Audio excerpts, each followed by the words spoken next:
Shall we do this email from Dan about Prime, the drink? Yeah, let's do it. All right, I'll do the first one, and you can do the next one. Okay. This is from Dan. He says, "Dear Pete and Luke, this is a long one, but give it a chance. I promise you, this is all true. I am fully on board with Pete's mission to eradicate Prime energy drink from our children's lives. His tactic is genius, and I can confirm a win, albeit in unfortunate circumstances, which I'll get into. So obviously, for those of you who don't remember, Pete's mission is to make Prime uncool by just getting people like he and I to drink it. And we've had Noah, our friend and listener, send bottles of Prime to us so we can drink it and make it look uncool. And we challenged all older men and women of middle age, like we kind of are, to do so to make it uncool. And hopefully, maybe, Pete, even torpedo that Arsenal sponsor.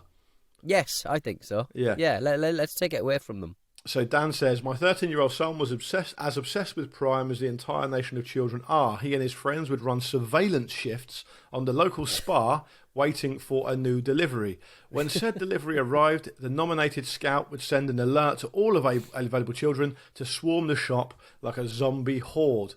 The staff kept the drinks behind the counter and only allowed 2 per zombie, owing their lives to the still standing COVID barriers. My son was collecting the empty bottles in his bedroom like a glorified recycling centre. He kept telling me there will be worth something one day. But much like Pete, I decided enough was enough. This weekend I happened upon a new delivery of Prime drinks by accident while shopping, and I bought one for myself. It was a white moon flavoured bottle. I'm yet to hear confirmation that it tastes like the moon. But anyway, I promptly went home, emptied the entire contents down the sink, and replaced it with whiskey, ginger ale and lime. I was determined to use this as my drinking vessel for the day in front of my son. This is what you do, Pete. Your words have real life consequences. Shortly after refilling it, I happened upon my son, who was awe-stricken. He informed me that I'd apparently captured the Mewtwo version of the Prime drink. He told me that he and his friends knew it existed in mythology, but had never seen that flavour before. I told him, that's a shame. Me and my mates drink them at work all the time. Following this, my partner reminded me she wanted some pictures hung in the bathroom. So I went to the shed to get the equipment I needed, and then ended up just fucking around with other stuff in the shed for maybe an hour. Pete Donaldson energy, that is. Exactly, just taking things apart and whatnot. I finally come back inside for some refreshment in the form of my Whiskey Moon Prime drink. Guess what? The empty bottle was now proudly displayed on the shelf of my son's recycling centre, and he was feeling a bit peculiar. Oh, dear. I thought about this for a while and decided my best course of action was to tell him and my partner that he clearly has caffeine poisoning. She has now said Prime is banned in the house because of how it has affected his health. He was terrified, but I assured him it would pass in a day.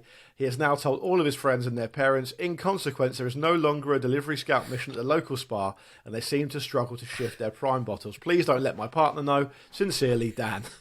I mean, we can't. Out of all of the things we will endorse and will not endorse, we cannot endorse this, Luke. I know I do endorse children drinking. Right, okay, that's absolutely fine. It's one of my things, I mean, I would say that, like, out of all of the sort of alcohol drinks that a child could drink, I mean, that sounds about as nice as it gets, really. You know, it's nice and sweet. You weren't saying that on the last record. Was it a big hangover? I've only just recovered. But yeah, I mean, wow, Dan, good.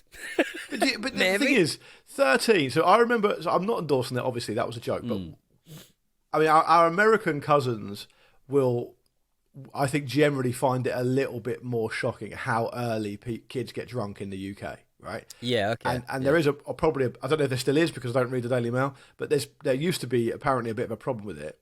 But I remember being, I think, 14 and being at my friend's parents' New Year's Eve party, and there was loads of people there, like 50, 60 people there. And so it was quite easy to sneak around. And we were drinking those little stubby beers that you used to get on booze cruises back from France. Yeah. I didn't really like it very much, and it made me feel horrible. But I can't have been much older than that, and at least I knew what I was doing. I think I was 14 when I was drinking Stubbies. So it's like... Yeah. That's mad, isn't it? Because like 13, too young. 14, get him down, yeah. It's so arbitrary, isn't it? I do remember thinking that because it's not that strict at places like university campuses and all the rest of it, and obviously students will always be students. But in the US, I remember speaking to some people, some of my wife's friends, and talking about how they didn't really start drinking until they were 21. And I remember saying that we were fucking bored of alcohol by 21. I know. We'd done uni by then. It's almost kind of like if you're going to continue it with your life, like you are going to continue it anyway. But like by 21, I'd done everything. I drank everything. So I also remember being at a New Year's Eve party the following year. So I would have been, I don't know, maybe I think just 15. And I was at a big place called Headcar. And if you're from Gosport, where I grew up, you'll know what that is. It stands for the Hardway Elston District Community Association, right? Right. I literally the place near where I grew up is actually called Hardway. So you can say you grew up the hard way. Anyway, and people would descend upon that for a New Year's Eve party, and there'd be like a DJ and a band and all the rest of it. And we went there with I went there with my family, and one of my dad's friends, who the amazingly named Terry Tappenden. Terry Tappenden, nice. Like you can imagine. So the person you were imagining in the mid-90s to be a dad called Terry Tappenden is exactly correct what you're imagining right now. For some reason, I've got Lionel Blair in my head, but carry on. Okay, you're wrong. Right. Anyway, he just went to the bar, and again, there's loads of people there, so you can get lost in the mix. And he got his round in for everyone. He just got me a pint of lager, and I was like, I'm not sure about this. Obviously, I drank it, and I didn't really like it. But my point is, you kind of, this is the age where you're starting to get a feel for it. And I reckon, looking back on it, when I would go down the park with Alco Pops with my friends, I wasn't much older than that, and I reckon my parents probably knew what I was doing. Okay, so basically for Dan, it's fine that he gave his kids prime tinged ginger ale. I'm not saying it's fine, and I'm not saying it should be whiskey. I'm just saying, you've just admitted you were drinking stubbies that your old man got when you were 13 or 14, right? Which someone else's old man got. Oh right, okay, yeah. It's not enough alcohol in a stubby for my dad, for crying out loud. Let's not take it that dark. There's no need to. Exactly. All right, let's do another email.